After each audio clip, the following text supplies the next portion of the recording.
On a déjà pas mal abordé de VCI sur cette chaîne, comme le Rosomac, le VBCI ou encore le Puma. Ce dernier fait partie des véhicules les mieux protégés du monde, mais il n'est pas le seul à avoir cette caractéristique. Un petit pays a développé son équivalent direct, il s'agit d'Israël avec le Namer.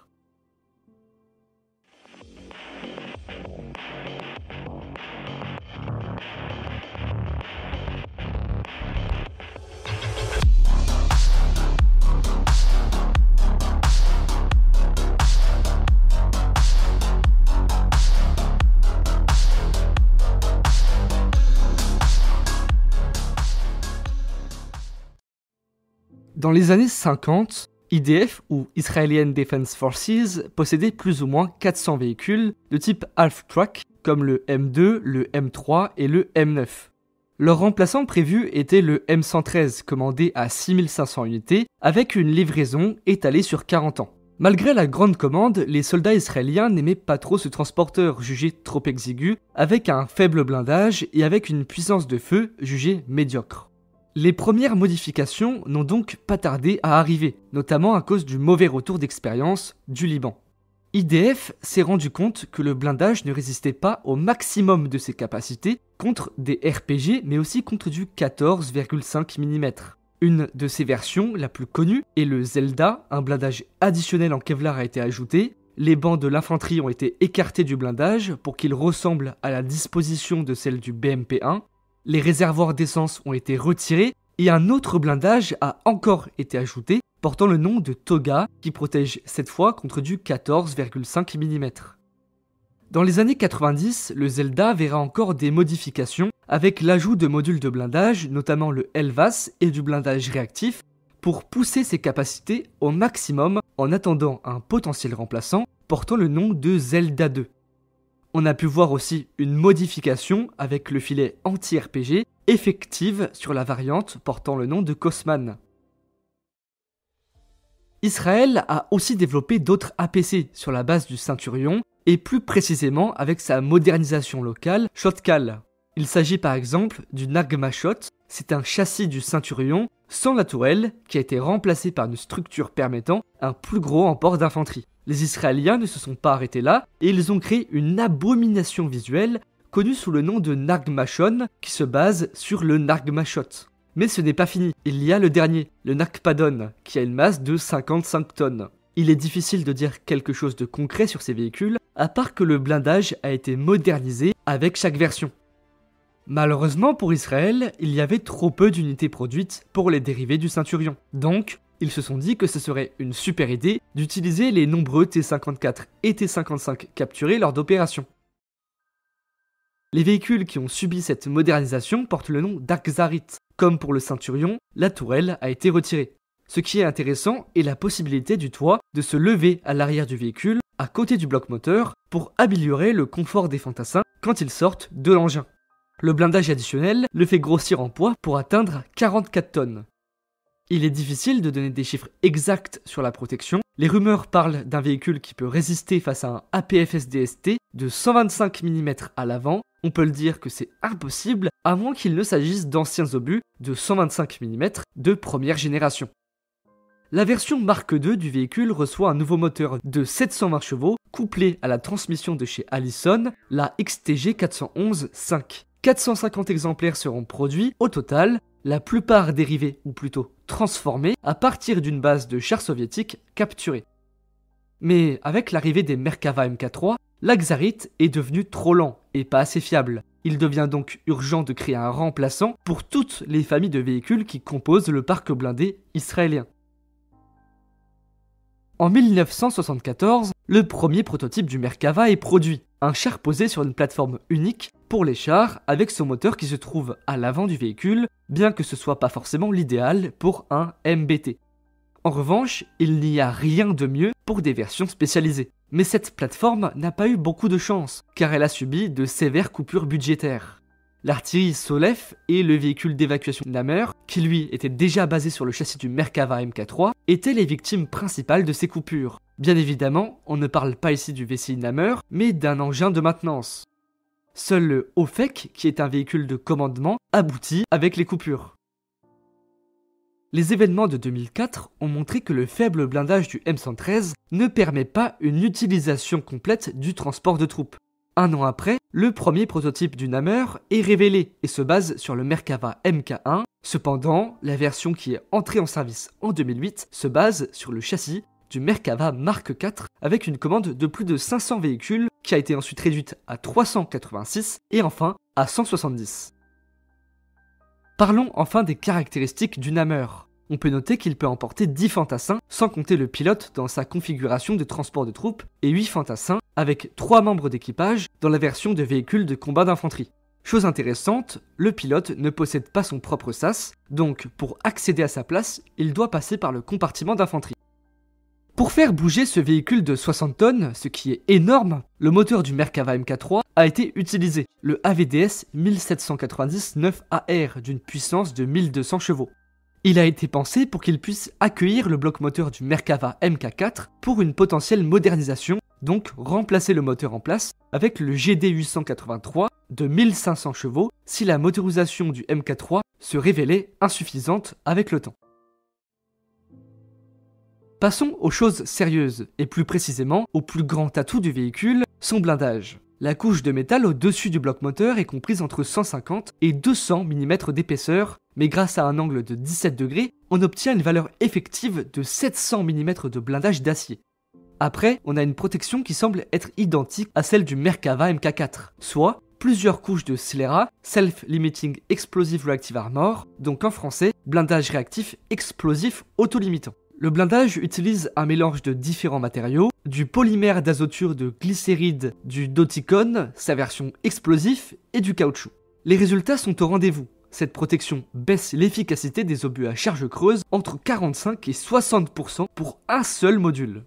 De plus, ce type de blindage permet de résister plus efficacement face aux APF SDST qui n'ont pas de problème avec du blindage de type NERA. Malheureusement, on n'a pas de données exactes sur la protection, mais on peut dire sans hésitation que tout comme le Puma, il atteint la protection à l'avant au niveau 6 de Stanag 4569, soit contre des obus de 30 x 173 APF SDST ou 30 x 165 APT qui peuvent percer du 165 mm de blindage d'acier sous un angle de 0 degré. Les flancs du véhicule sont tout aussi bien protégés. On a environ 600 mm de blindage au total. Il s'agit sûrement d'un blindage réactif explosif au vu des signes qui avertissent de la présence de matériaux explosifs. On peut aussi noter que la protection contre les mines est tout aussi élevée. La construction unique du châssis montre que chaque roue porteuse a sa propre suspension grâce à 2 ressorts. C'est simple, efficace, mais c'est de loin le meilleur système pour la mobilité. Le bloc moteur a été protégé d'une manière spéciale pour que si une énorme explosion a lieu sous le véhicule, que le bloc moteur ne tombe pas dans le compartiment de l'équipage. De plus, un double fond est présent, donc la première couche est arrondie pour disperser la force d'une potentielle explosion. Le Nammer a à sa disposition des sièges anti-choc qui sont un standard dans chaque transport de troupes et chaque véhicule de combat d'infanterie moderne. La protection du véhicule ne s'arrête pas là. Par exemple, le véhicule possède un système de protection de type soft kill, le ELAW ou des jeux Elbit. 4 senseurs optroniques couvrent 360 degrés autour du véhicule et surveillent que le véhicule ne soit pas visé par laser. Si c'est le cas, alors des fumigènes multispectraux sont tirés. Il y a aussi une possibilité d'installer le Trophy, sûrement le système de protection active Hardkill le plus connu au monde. Il est déjà intégré avec de nombreux véhicules dans le monde, le Merkava, l'Abrams, le Léopard 2 et plein d'autres, dont le Nammer. Si vous voulez savoir un peu plus sur les systèmes de protection active de classe Hardkill, on a fait une vidéo entièrement dédiée dessus, où on aborde le sujet d'une manière plus large, mais là, on va vous expliquer comment le Trophy fonctionne exactement. La base de ce système repose sur 4 antennes radar 3D à balayage actif, portant le nom de IAI ELTA ELM 2133 Wingward. Le balayage actif est très important sur ce type de système. Cela permet de surveiller en permanence la zone dédiée au radar. Ceci permet donc de gagner quelques petites secondes sur un radar à balayage passif, ce qui peut changer la donne. Israel Aerospace Industries, le producteur du radar, affirme qu'il est bulletproof et fragment-proof. Donc qu'il résiste face à des munitions de petit calibre et à des fragments, sûrement à petite vélocité. Le radar détecte la menace à une distance d'environ 50 mètres, et il est capable aussi de mentionner depuis où le missile a été tiré. Grâce à ça, on a pu voir des techniques assez particulières pour les Merkava équipés de ce système. Mais on va raconter tout ça dans une vidéo dédiée à ce char mythique, on vous invite donc à vous abonner pour ne pas la louper. Le deuxième élément principal est le lanceur. Il possède 3 antimissiles MEFP qui sont des charges dont les fragments sont tirés vers une direction bien précise. Le rechargement dure 2,3 secondes. Dans les dernières versions du Trophy, qui sont encore testées actuellement, le radar ne marche pas tout le temps. Il est activé seulement quand les optroniques détectent l'arrivée d'une menace. Cela sert à limiter la consommation d'électricité, ce qui a posé plein de problèmes à des véhicules qui veulent avoir un système de protection active, mais aussi les émissions radar sont facilement détectables par des appareils de guerre électronique. Alors comment ça fonctionne? Le radar va repérer le missile à une distance de 50 mètres. Il va effectuer des calculs qui auront comme effet la détonation d'un MEFP quand le missile se situe entre 5 et 25 mètres selon la complexité des calculs et la distance depuis laquelle le missile a été détecté. Ainsi, entre 30 et 45 fragments sont tirés à une vitesse de plus de 2000 mètres par seconde. Dans la majorité des cas, on voit le Namer comme un transporteur de troupes, mais les Israéliens ont su le transformer en véhicule de combat d'infanterie. Au début, le Namer avait un FN-Mag de 7,62 mm et la Samson RCWS qui peut avoir du 12,7 mm ou un lance-grenade automatique de 40 mm de Rafael, comme on a dit précédemment. De plus, il possédait un mortier de 60 mm, un classique bien israélien. Le changement a été fait en 2017, où la tourelle Mantak, inhabitée, a été présenté, utilisé pour le Namer et le Yeitan. L'armement principal est le M44 Bushmaster 2 de 30 mm, mais facilement changeable en 40 mm. 400 obus se trouvent dans la tourelle, de plus un mortier de 60 mm est présent, mais pour l'utiliser, il faut qu'un soldat rentre dans la tourelle. En rentrant dedans, il est aussi possible d'accéder à des viseurs et autres instruments de secours. Le système de conduite de tir se base sur le Quaps d'Elbit qui utilise 2 optroniques identiques avec un canal jour et un thermique de 3ème génération. La puissance de feu contre les véhicules blindés est fournie par 2 missiles Spike LR qui se cachent à l'intérieur. Je vais le rappeler encore une fois, ce n'est pas la meilleure solution pour la survie de l'équipage et sa sécurité, mais c'est justifié en vue du Trophy qui est installé dans la tourelle. C'est une très bonne tourelle, même s'il faut se méfier de ses performances vu les problèmes qu'ont eu les tourelles israéliennes en Pologne, en Roumanie et en Lituanie par exemple. La première action du Namer a eu lieu en 2008, mais rien de spécial ne s'est passé. Les soldats israéliens, d'après les retours, ont apprécié le véhicule. La première vraie action du Namer a eu lieu en 2014 avec l'opération Protective Edge. Les Merkava Mk4 et le Namer n'ont pas subi de pertes en contradiction directe avec le M113 qui a subi de très lourds dégâts.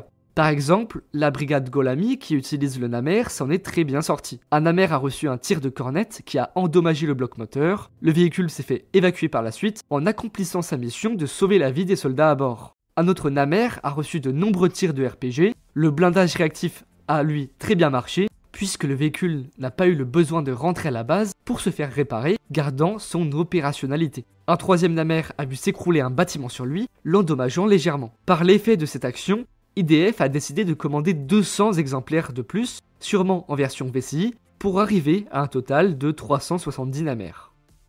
En conclusion, on peut dire que c'est l'un des meilleurs VCI au monde, avec un blindage si bon que seul le Puma peut directement le concurrencer. Le Puma reste quand même un véhicule plus complexe avec des meilleures solutions que le Namer. Bref, ce véhicule est parfait pour un pays tel qu'Israël qui a des problèmes de démographie, ce qui fait que chaque soldat vaut de l'or, d'où l'importance du blindage. Je remercie Driadlis pour la rédaction du script et je vous invite à vous abonner à notre chaîne et à rejoindre notre serveur Discord dont le lien est en description.